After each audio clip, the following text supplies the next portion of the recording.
At exactly this time last year, I almost committed suicide. The only people who know about the issue and what I was facing are Farouk Manzo and Killer Freak. I'm going to be very vulnerable with you. Maybe you can draw out inspiration from the journey so far. This morning I wanted to post some other stuff, but I just couldn't because I knew that today was the day, because I remember the day. I was in the process of healing from a relationship that really broke me.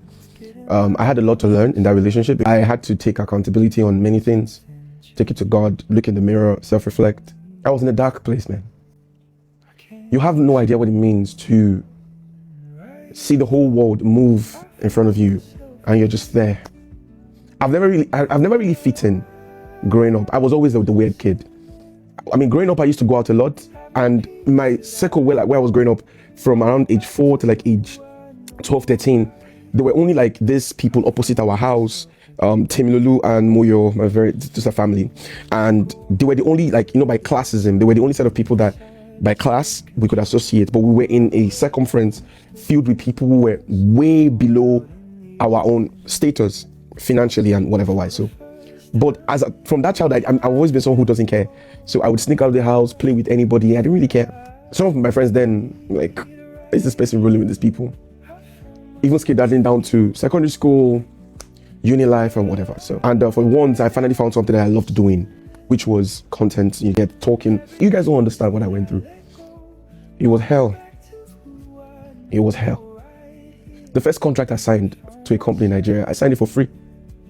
I was working for a company for free for 2 years. Believe me when I say this, it was hell. It's the worst place you can be. I had nothing going on for me. But in the period of those 3 years when I was stagnant and not moving forward and losing everything, there were a lot of episodes when I would just be alone in the house and I would just be reading because I had nothing to do. I would just be studying. I would cry and cry and cry and just look up to God that when will this pain end? I mean, you told me, like, people have told me all my life, oh, Tommy, you're gifted to speak, this and that. You get into this position. I'm like, God, I don't just see it happening. I don't know how. I cried. It was painful. Like, I lost everything. Relevance. Everybody went past me. And I'm like, what am I doing wrong? I drop content every day. I'm still the same person. What exactly is wrong? And then it got to a point, relationship that made it worse again. The pain of abandonment and all of that. Then finance went low, but God used certain people like AY, the CEO of OS Sports. God bless that guy, man. God bless him. God bless him. God used Farouk and Killer Freak. They were the ones that literally forced me to start doing sports, like reacting to Messi and Ronaldo. Farouk and Killer Freak were always putting my tongue. Those tweets now. I was told I was finished. They said I wouldn't amount to anything. X mocked me. People deserted me.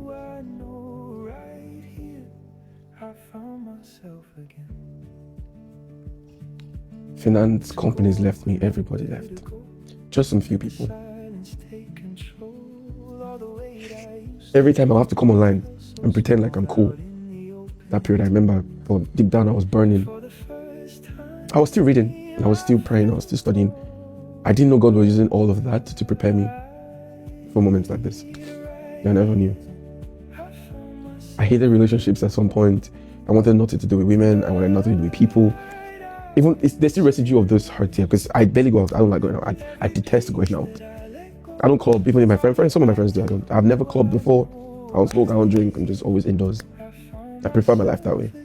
But then I started sport exactly this day last year. And as of last year, I was on 71,000 followers. I was not on Facebook. On TikTok, I was on 23,000 followers. On Twitter, I had nothing. I wasn't even on Twitter. I wasn't even on Facebook. Today, I have about 317,000, which means technically about 300 people because I have a second account with about 67k or so. About 300,000 people have followed me. Facebook, I have over 140,000. It's not just the amount of followers, it's the impact, the relevance, the imprint, the elevation value, the scarcity value of what my essence stands for. Feels like, yeah, finally I'm in my purpose, and the pain was a necessary ingredient for the next level. And that's why when I address certain topics about people's behavior, I'm always like, I understand, I've been there. I'm very, very, very cautious not to stand at a position of judgment to anybody's life, but I can judge their actions, not the person. Me that I'm standing by God's mercy. Yeah. We're talking about the standard of good. I'm not a good person, but I'm a work in progress. But I just needed to get this out there that it gets better. That's the whole point. It gets better as long as you're consistent in your purpose. Because I find it easy to speak. It's my purpose. It's my strongest arsenal to speak to people, to convince people. As long as you're hardworking and consistent in your purpose, you will always arrive at what was destined for you. Goodness and mercy shall follow you. You don't run after it. It is looking for you. Position yourself, be consistent in it, and it will locate you when it comes to you.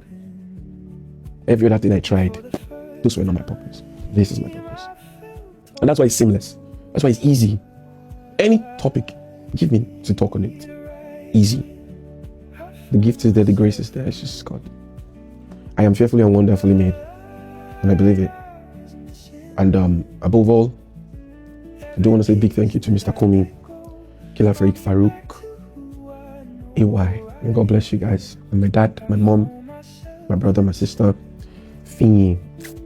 Finny was a friend that God used to keep me afloat. I'm telling you guys, I would have committed suicide if not for men like Finny.